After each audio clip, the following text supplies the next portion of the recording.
Hello everyone, आज हम लोग डिस्कस करेंगे एक बहुत ही इंपॉर्टेंट एग्जाम नोटिस के बारे में जो कि अपलोड हुई है एसएससी की वेबसाइट पर। तो आइए जानते हैं कि कौन सा एग्ज़ाम है और इसका नोटिफिकेशन में क्या क्या मेंशन है। तो सबसे पहले ये जान लीजिए कि जो एग्ज़ाम नोटिफिकेशन है ये है combined higher secondary level examination के लिए, यानी कि CHSL के लिए। इसमें कितने टायर होंगे और किस तरीके से एग्ज़ाम होगा, इसकी डेट क्या होगी, एप्लीकेशन फॉर्म की डेट क्या होगी, एज लिमिट क्या है और कैसे हम इस एप्लीकेशन फॉर्म को अप्लाई कर सकते हैं, सारा कुछ आपको इस वीडियो में जानने को मिलेगा। तो वीडियो को लास्ट तक जरूर देखें। तो आइए स्टार्ट करते हैं, वन बाय वन में सारी डिटेल्स को हम लोग यहाँ पर जानेंगे। नोटिस में सबसे पहले आपको यहाँ पर डेट मेंशंस की गई है। Date of submission of online application. Online application को अप्लाई करने की डेट है आपकी 8 अप्रैल से स्टार्ट होकर के 7 मई तक का ये चलेगा फॉर्म। लास्ट डेट इसकी 7 मई है और ये रात में 11 o'clock तक आप अप्लाई कर सकते हैं। इसी के साथ साथ जो इसका करेक्शन विंडो ओपन होगा वो डेट रहेगी 10 मई से लेकर के 11 मई तक, यानी 2 दिन के लिए आपका करेक्शन विंडो ओपन होगा। इस एग्ज़ाम में आपके 2 टायर होंगे, फर्स्ट एंड सेकंड, और कंप्यूटर बेस्ड एग्जामिनेशन होगा। सो फर्स्ट टायर जो है उसका शेड्यूल है जून से जुलाई 2024। डेट जब भी आएंगी आपको ऑफिशियल वेबसाइट पर मिल जाएंगी। और जो सेकंड टायर है इसके लिए नोटिफिकेशन आपको आगे देखने को मिल जाएगा कि इसका एग्ज़ाम कब होगा। ओके, तो ये हो गई इंपॉर्टेंट डेट्स की बात। पे स्केल की अगर हम लोग बात करते हैं तो अलग अलग लेवल के लिए अलग अलग यहाँ पर पे स्केल है। लोअर डिवीजन क्लर्क यानी LDC के लिए या JSA के लिए पे लेवल जो है वो 19,000 से स्टार्ट होकर के 63,000 तक अप्रॉक्स जाता है। डेटा एंट्री ऑपरेटर के लिए यानी DEO के लिए पे लेवल जो है वो 25,000 से 81,000 तक है। और इसी का जो लेवल 5 होगा उसमें 29,000 से 92,000 तक का यहाँ पर जो है पे स्केल रहेगा। Data entry operator grade A के लिए पे लेवल जो है वो 25,000 से स्टार्ट होकर के 81,000 तक रहेगा। वैकेंसीज़ की बात करें तो यहाँ पर टेंटेटिव वैकेंसीज़ दी गई हैं। 3712 वैकेंसीज़ हैं और ये चेंज भी हो सकती हैं। तो जैसे ही ये चेंज होंगी तो आपको ऑफिशियल वेबसाइट पर अपलोड कर दी जाएंगी। वहाँ से आप डिटेल देख सकते हैं कि कौन सी पोस्ट के लिए कौन सी वैकेंसीज़ बढ़ी हैं या फिर घटी हैं। ठीक है, तो ये टेंटेटिव वैकेंसीज़ आपको दी गई हैं। इसी के साथ साथ रिजर्वेशन जैसे कि मिलता है उसी हिसाब से आपको यहाँ पर रिजर्वेशन भी दिया जाएगा। इसके बाद सबसे इंपॉर्टेंट है एज लिमिट। यहाँ पर कौन कौन अप्लाई कर सकता है। एज लिमिट जो देखी जाएगी वो 1/8/2024 से देखी जाएगी। जो एज लिमिट है इस पोस्ट के लिए वो 18 to 27 ईयर्स है, यानी कि ऐसे कैंडिडेट जिनका जन्म हुआ है 2/8/97 इसके पहले हुआ है और जिनका जन्म हुआ है 1/8/2006 के बाद वो अप्लाई नहीं कर सकते हैं। इसके बीच की एज लिमिट वाले ही अप्लाई कर सकते हैं और जनरली देखा जाए तो 18 to 27 ईयर्स के बीच में उनकी एज होनी चाहिए। तो ये तो एक कॉमन बात हो गई। इसके आगे जो रिजर्वेशन दिया जाएगा अपर एज लिमिट के लिए वो डिफरेंट कैटेगरी के लिए अलग अलग है। यहाँ पर इस लिस्ट में आपको दिया गया है कि किस कैटेगरी के लिए कितना एज रिलैक्सेशन है। आप देख सकते हैं SC/ST के लिए 5 ईयर्स का है, OBC के लिए 3 ईयर्स का है, PWBD अनरिजर्व के लिए 10 ईयर्स का एज रिलैक्सेशन है और OBC के लिए 13 ईयर का, PWBD SC/ST के लिए 15 ईयर का और एक्स सर्विसमैन जो है 3 ईयर्स का आपको यहाँ पर देखने को मिलेगा। तो कैटेगरी वाइज आप यहाँ पर देख सकते हैं कि आपकी कौन सी कैटेगरी है और इसके अकॉर्डिंग आपको यहाँ पर कौन सा एज रिलैक्सेशन मिलेगा, कितने ईयर्स का मिलेगा। ओके, जो भी डेट ऑफ बर्थ आप अप्लाई करते हैं अपने एप्लीकेशन फॉर्म में उसको चेंज नहीं किया जाएगा और वो डेट ऑफ बर्थ आपकी मैट्रिकुलेशन या सेकेंडरी एग्जामिनेशन जो है आपका सर्टिफिकेट उससे मैच होनी चाहिए, तभी वो आपका कमीशन के द्वारा एक्सेप्टेबल होगा। और अगर आप गलत डेट ऑफ बर्थ आपकी मेंशन है तो आपका वहाँ पर प्रॉब्लम हो सकती है। आपको यहाँ पर एसेंशियल एजुकेशनल क्वालिफिकेशन दी गई है, मोस्टली 12th स्टैंडर्ड पास होना चाहिए। फॉर डेटा एंट्री ऑपरेटर यानी DEO grade A and ministry of consumer affairs, food and public distribution and ministry of culture के लिए क्या होना चाहिए, 12th स्टैंडर्ड पास होना चाहिए साइंस स्ट्रीम से with mathematics as a subject from the recognised board और इक्विवेलेंट। ओके, यानी कि आपको यहाँ पर साइंस स्ट्रीम से होना जरूरी है, मैथमेटिक्स होना चाहिए as a subject. LDC and JSA के लिए DEO and DEO grade A के लिए उन सभी पोस्ट के लिए 12th पास ले लिया जाएगा, किसी भी रिकॉग्नाइज्ड यूनिवर्सिटी या बोर्ड से होना चाहिए। ओके, तो मोस्टली 12th पास के लिए ये वैकेंसी आई है और 1/8/2024 के पहले उस कैंडिडेट ने 12th स्टैंडर्ड को पास आउट कर लिया हो या उसके पहले पास आउट कर लिया हो तभी वो एलिजिबल होगा। अब बात आती है कि इस एप्लीकेशन फॉर्म को अप्लाई कैसे करेंगे। सभी कैंडिडेट्स को सबसे पहले SSC की जो नई वेबसाइट है उस पर OTR करना होगा, यानी 1 टाइम रजिस्ट्रेशन होगा। 1 टाइम रजिस्ट्रेशन जो पुराना है वो वैलिड नहीं होगा। इसके लिए जो नई वेबसाइट लॉन्च हुई है, आप देख सकते हैं यहाँ पर वेबसाइट ही पुरानी लिखी हुई है और इधर ये आपकी नई वेबसाइट भी है। तो नई वेबसाइट में आपको OTR करना है और नई वेबसाइट पर OTR करने के बाद ये जो CHSL का फॉर्म है ये फिल होगा और इसमें लाइव फ़ोटो का भी ऑप्शन है, तो आपकी फ़ोटो भी क्लियर आनी चाहिए बिल्कुल। अब प्लेन बैकग्राउंड होना चाहिए पीछे, कोई भी स्पेक्टिकल्स या फिर कोई भी कैप वगैरह आपने होल्ड ना की हो उस टाइम पर। अगर आपने ऑलरेडी SSC का रजिस्ट्रेशन कर लिया, जैसे कि अभी CPO की वैकेंसीज़ आई थी उसके लिए अगर आपने कर लिया होगा तो वही आपका रजिस्ट्रेशन वैलिड होगा। इसके थ्रू आप आगे आने वाले जितने भी SSC के फॉर्म्स हैं सभी को अप्लाई कर सकते हैं। अगर आपने अभी तक रजिस्ट्रेशन नहीं किया है तो पहले आपको SSC की वेबसाइट पर जाकर के OTR यानी कि वन टाइम रजिस्ट्रेशन करना होगा। रजिस्ट्रेशन के बाद ही आप एप्लीकेशन फॉर्म को फिलअप कर सकते हैं। जो एप्लीकेशन मॉड्यूल है इस बार का उसमें कुछ इस तरीके से डिज़ाइंड है कि फ़ोटोग्राफ आपको कैंडिडेट का अपलोड करना है, लाइव फ़ोटो वहाँ पर लेनी है एप्लीकेशन फॉर्म में, और उसके बाद फ़ोटोग्राफ जो है वो क्लियर आनी चाहिए, विदाउट कैप होनी चाहिए, विदाउट स्पेक्टिकल्स। एक अच्छी लाइट और प्लेन बैकग्राउंड का आपका एरिया होना चाहिए जहाँ भी आप फ़ोटो ले रहे हैं। फ़ोटो लेने के पहले जो आपका कैमरा है वो आई लेवल पर होना चाहिए, ओके। और position yourself directly in the front of camera and look straight ahead. ये तो सारी बातें ध्यान में रखने वाली होती हैं कि जो फ़ोटो है उसको लेते टाइम किन किन चीज़ों का ध्यान रखना है।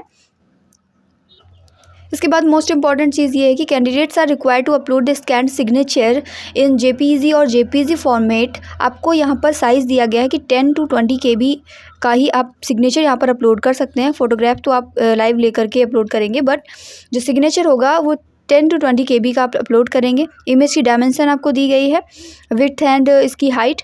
एप्लीकेशन विद ब्लड फोटोग्राफ्स और सिग्नेचर विल बी रिजेक्टेड समरली। तो आपको फ़ोटोग्राफ एंड सिग्नेचर को अपलोड करते टाइम बहुत ही ध्यान से करना है, या अगर आप बाहर भी करवा रहे हैं तो आपको ध्यान देना है कि ब्लर नहीं होनी चाहिए फ़ोटो। जैसे कि यहाँ पर साइज़ वगैरह मेंशन है बिल्कुल वैसे ही अपलोड करना है। लास्ट डेट एंड टाइम जो है सबमिशन का ऑनलाइन एप्लीकेशन का वो है 7 मई। रात को 11 बजे तक आप अप्लाई कर सकते हैं, उसके बाद आप अप्लाई नहीं कर पाएंगे। और जो फ़ी पेमेंट की लास्ट डेट है वो 8 मई को है। तो लास्ट डेट का वेट क्यों करना, जब आपको अप्लाई करना ही है तो आपके पास 1 महीने का लगभग समय है, उसमें आप अप्लाई कर दीजिए।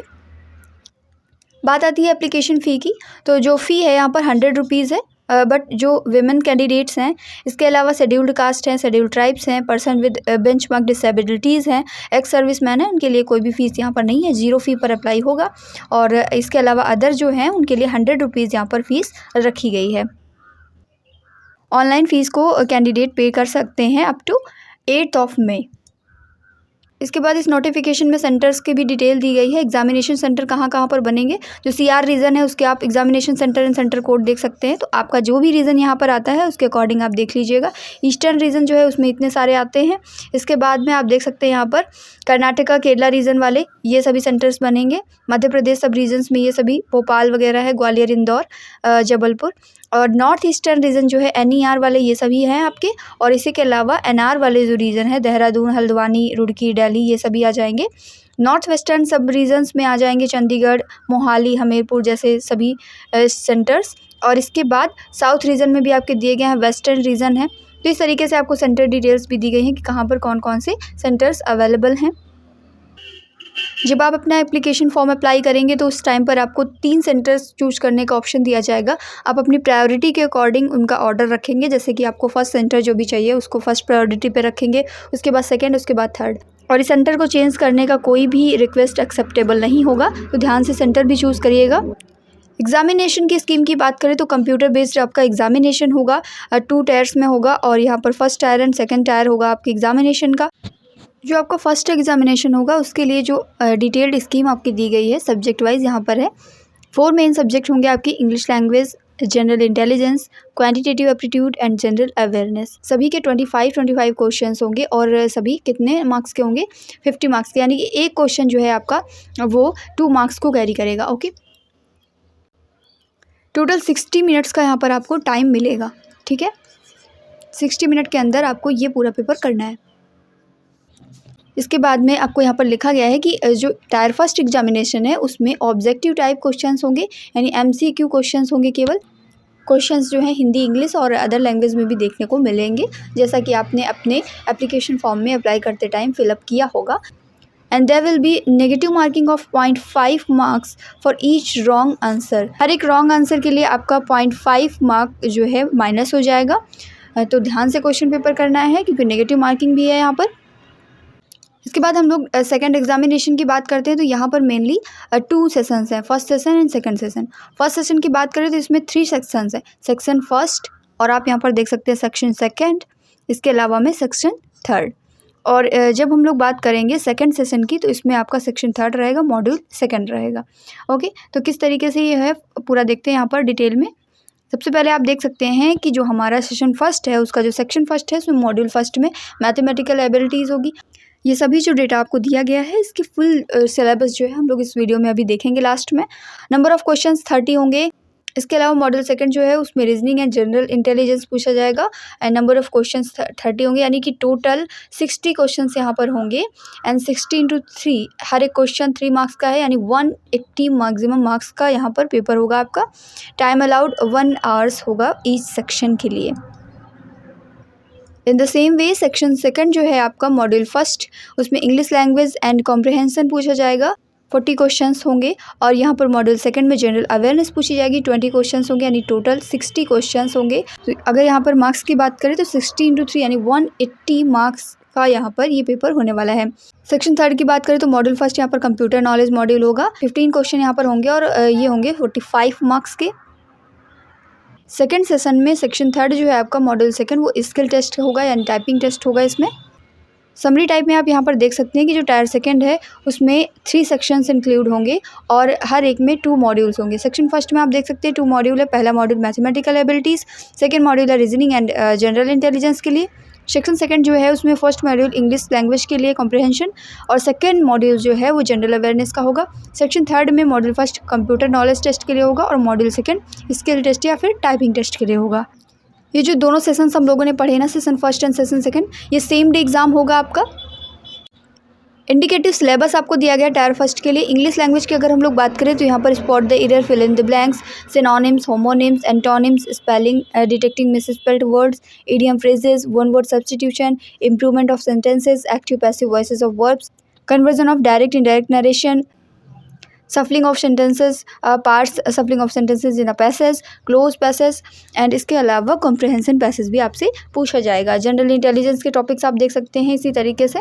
और नेक्स्ट है आपका क्वांटिटेटिव एप्टीट्यूड, जिसमें number system, fundamental arithmetic operations, algebra, geometry, mensuration, जैसा कि अभी तक का सिलेबस यहाँ पर पहले भी आता था वैसा ही सिलेबस है आपका। ट्रिग्नोमेट्री, स्टैटिस्टिकल चार्ट्स, ये सभी आपका इंक्लूडेड होगा। जनरल अवेयरनेस के जो क्वेश्चन होंगे वो कुछ इस तरीके से डिज़ाइन होंगे कि कैंडिडेट को कितना जनरल नॉलेज है, इसके अलावा एनवायरनमेंट की नॉलेज और जो सोसाइटी में इनका एप्लीकेशन है वो किस तरीके से है। तो इसमें जनरल अवेयरनेस के क्वेश्चंस होंगे, ज्योग्राफी, इकोनॉमिक सीन, इसके अलावा जनरल पॉलिटी और साइंटिफिक रिसर्च, इन सभी से क्वेश्चंस देखने को मिलेंगे। हिस्ट्री एंड कल्चर से भी क्वेश्चंस होंगे। इंडिकेटिव सिलेबस आपको टायर 2 के लिए भी दिया गया है। मॉड्यूल 1 जो है सेक्शन 1 का, जिसे हम लोगों ने मैथमेटिकल एबिलिटीज़ के रूप में पढ़ा था, उसमें नंबर सिस्टम पूछा जाएगा, फंडामेंटल अर्थमेटिकल ऑपरेशंस होंगे, अलजेब्रा है, ज्योमेट्री है और इन सभी के सब टॉपिक्स भी आपको दिए गए हैं, आप पढ़ सकते हैं आसानी से। यहाँ पर ज्योमेट्री है, मेंसुरेशन है, ट्रिग्नोमेट्री है, स्टैटिस्टिक एंड प्रोबेबिलिटी भी है। मॉड्यूल 2 जो है जिसमें रीजनिंग एंड जनरल इंटेलिजेंस था, उसके सभी टॉपिक्स यहाँ पर आपको मैंशन किए गए हैं। मॉड्यूल 1 जो है सेक्शन 2 का, जिसमें इंग्लिश लैंग्वेज एंड कॉम्प्रिहेंशन है, उसका डिटेल सिलेबस आपको मेंशन किया गया है। इसके बाद जो मॉड्यूल 2 है सेक्शन 2 का, जिसमें जनरल अवेयरनेस पूछा जाना है, उसमें क्वेश्चन किस तरीके से डिज़ाइन किए जाएंगे, वैसे ही जैसे आपने फर्स्ट वाले टायर के लिए पढ़ा था कि जो जनरल अवेयरनेस है कैंडिडेट्स की, उसको चेक किया जाएगा। इसी के साथ साथ एनवायरनमेंट एंड जो एप्लीकेशन है इसका सोसाइटी में, उसके बारे में यहाँ पर पूछा जाएगा। इसी के साथ साथ जो करंट इवेंट्स हैं उनकी नॉलेज का टेस्ट किया जाएगा। ठीक है, तो इस तरीके से यहाँ पर क्वेश्चंस डिज़ाइन होंगे। सेक्शन 3 का जो मॉड्यूल 1 है पेपर 1 के लिए, कंप्यूटर प्रोफिशिएंसी, जिसमें पूछा जाएगा, इसमें कंप्यूटर के बेसिक्स हो गए, सॉफ्टवेयर क्या है, working with internet and emails, basics of networking and cyber security के बारे में क्वेश्चंस पूछे जाएंगे।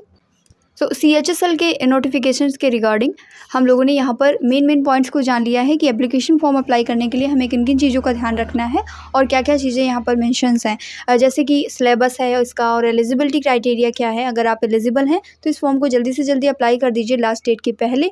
और इस एग्ज़ाम से जुड़ी हुई हर एक अपडेट को सबसे पहले पाने के लिए हमारे चैनल के साथ जुड़े, चैनल को सब्सक्राइब करें और बेल आइकन को जरूर प्रेस करें, ताकि जितने भी नोटिफिकेशन है, जो भी कोई नई अपडेट आती है, वो आपको तुरंत यहाँ पर प्रोवाइड कर दी जाएगी। Thank you.